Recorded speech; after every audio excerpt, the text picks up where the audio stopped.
William Hill sponsors IFL TV.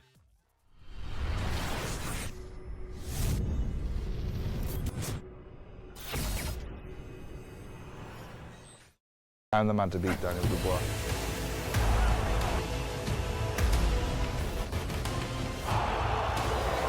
You're going to sleep.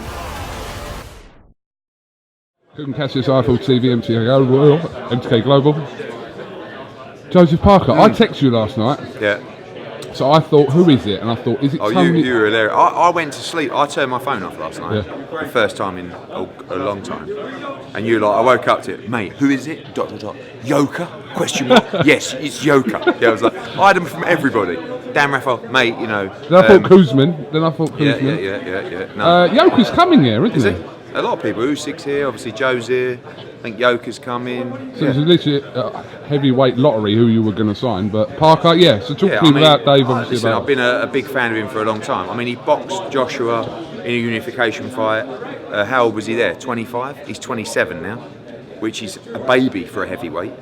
He went straight in from Joshua to the Dillian White fight with probably like 6 or 7 weeks notice, but he just believed that he could beat Dillian White. I think he underestimated Dillian White and didn't realise just how good Dillian White is.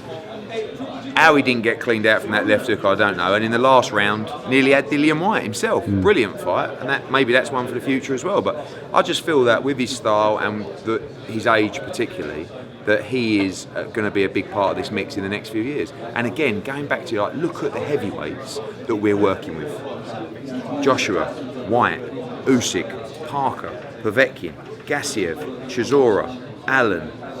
Stick Price in there as well. Hrgovic, Hunter.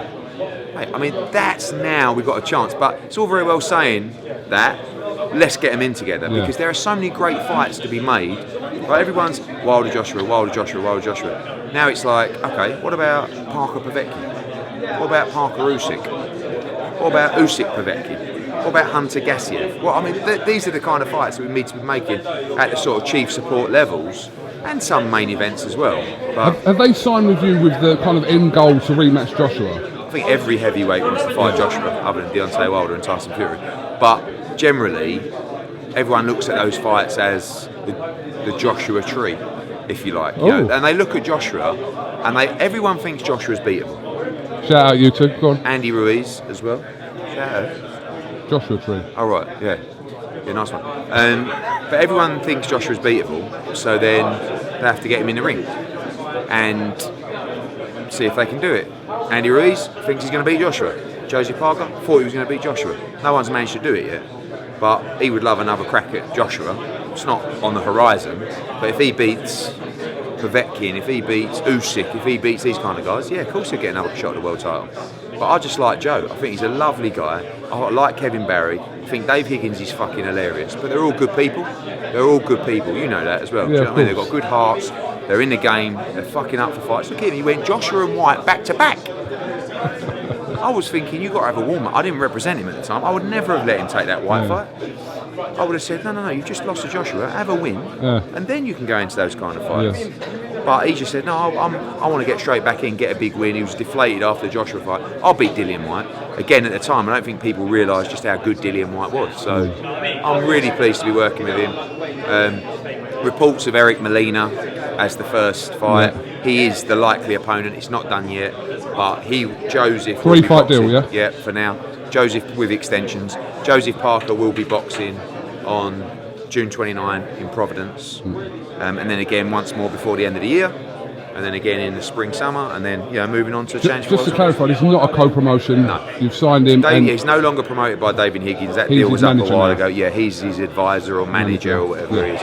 And to be honest, the whole deal was done with Dave. It wasn't like, promotionally, he wasn't a promoter anymore. He can't do a job for him as a promoter without aligning with someone. And actually, I think he sort of said, I don't want to co-promote with you because I'm really not a promoter and you're the promoter and everything goes through Dave anyway. Dave is one of those guys where when you first I first saw him with the whole Peter Fury stuff, do you know what I mean? And I just thought, when he'd had a couple, I think. Yeah, I think he's had a couple, or last night. But it's like, who is this absolute lunatic? But he's actually very bright. He's done a good job for Joe. Joe made a lot of money in the Joshua fight. Made good money in the Dillian White fight. But He's come to us. He doesn't have the ego to say, no, you're not going with another promoter, I'll do it myself. He said, I've worked with Eddie Hearn, I believe he's the best promoter in the game, let's align with him, I'll advise you, and it all starts June the 29th. Ed, I want to pick up on some of the comments that Anthony Joshua made to Cole Frampton yesterday about wanting to sit down after this fight with Tyson Fury. Yeah. He was talking quite directly and quite to the point with that. What are your thoughts on that, him saying that? I think it's a great idea. I mean, I think all these fights, you know, there's always going to be the issues. I mean, whatever Joshua and Fury decide together, like Josh said yesterday, I'm not going to start drafting contracts and you know. So there's all kinds of different issues that need to be resolved around a fight like that. Where it's going to be, what platform it's going to be on, who's going to sponsor it. I mean, so many different things. But the crux of the deal, if they can come out of that meeting and say, Eddie, just to let you know, me and Fury have agreed a deal. This is the deal. Go and make it happen, because that's the difficult thing, making it happen. Tyson Fury can agree to anything he wants, so can Josh. If the operation of that deal and, you know, the actual elements of that deal don't work, it can't happen legally. But once there's a deal in place between the fighters, it then becomes a lot easier, because the problem at the moment is there is no deal. Forget the difficulties of the bigger deal, there is no actual deal. So they need to put together themselves so a deal in place without all money, the just the money. Yeah. So it's like the split, or it's the money, or whatever it is. So Josh needs to speak to to Fury. I mean, we tried to do it with Wilder. I thought it was a great idea, but he didn't want to do it. What's the likely chances of this happening with Fury? Like them two getting together and doing it, agreeing a deal in place? I think he'd do that. I mean, he did it with Tony Bellew. They shook on a deal to fight.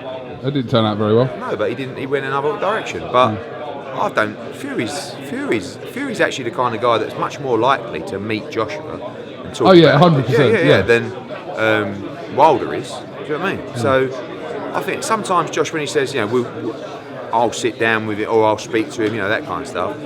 In what way is that? You know, but I think the way for those two to do a deal is to actually get on the phone and say. They have spoken on the phone. They have a few times, and they've abused each other on the phone and by text messages and stuff like that. Yeah. But it's more. Look, what do you want? What deal will you accept? I want this. Well, listen, I don't think that's right. This is what I think. Well, and if they find a common ground, then we can go to work with Top Rank and try and find a way to manoeuvre it. It's going to be difficult, but you know. But this will be regardless for 2020. My worry is this is for 2020, surely. Look, we'd fight Wilder next. We'd fight Fury next, but. It all depends what their plans are. We don't know what their plans are. As well. Yeah, I think that both Fury and Wilder are thinking, let's have a couple of fights this year, and then we'll go for broke next year. That's what I think their mindset is. And I don't criticise that, but don't say one thing and then do the other. That's the thing that I don't like. You know, I saw Wilder's comments the other day. It's like, you know, these guys just aren't serious, and we've realised that, so we're not interested in the fight this year. It's like, well, you haven't even spoke to us. How can we not be serious? But we're going around in circles on that. Are you just getting Wilder out, dismissing him now? Unless something happens this weekend in the Joshua Ruiz fight, where it's a war and the whole world just says, no, Wilder, and then Wilder turns around and goes, do you know what, Ortiz, you're actually going to wait. I'm doing Joshua. Very, very, very unlikely. But. I'm lining up a couple of big interviews here this weekend. Yeah, who with? I'll tell you one, I won't tell you the other. Apparently Wilder is coming. Repeat that. Wilder's coming to the Wayne. It's the boxing writers' dinner tonight. Yeah. And I'm pretty sure that he is coming to that in New York. So if he's here in New York for that, why wouldn't you come to Wayne? And why wouldn't you come to the fight? I don't think he'll be at the Wayne, do you? Great if he is. Where are you going to be tonight? Because you're holding at the writers' dinner, and then there's a JD party after. Oh, party for the fans. For the fans. You're all about the fans. I'm all about the fans. Edward, this AMIR Khan thing has obviously kind of been made public and official. I know you spoke to Omar about it yesterday, but how involved are you in this? Nothing really. I'm talking to everybody about it. They'd like us to be involved in the show with the TV and with the undercard. We're looking at it. It's all happened very, very quickly. We haven't made a decision. You know, haven't really had a chance to talk. Are you on board with it? In what respect? In terms of operationally? No. Are you on board as in you're happy for him to do this? He's not under contract with us, Right. so he can do what he wants. But he wants us involved. The organisers want us involved, and we're not ruling that out. Have you It's just spoke to him about Brooke recently? not really about Brooke. Not in the last. Have I spoke to him about Brooke? Yes. Not really. There is a desire from him to take that fight this year, This year. and that's what I want to try and do again. And what is the situation with Kell Brook at the moment? Training, back in training, looking to get out if it's not AMIR September. I mean, what's the Crawford fight? That would overrule everything right now. So we'll see. Edward, thank you very much, and Cheers. catch up with you soon.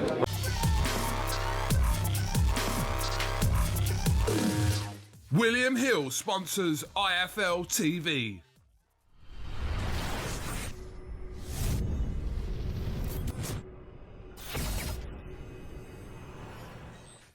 I'm the man to beat Daniel Dubois.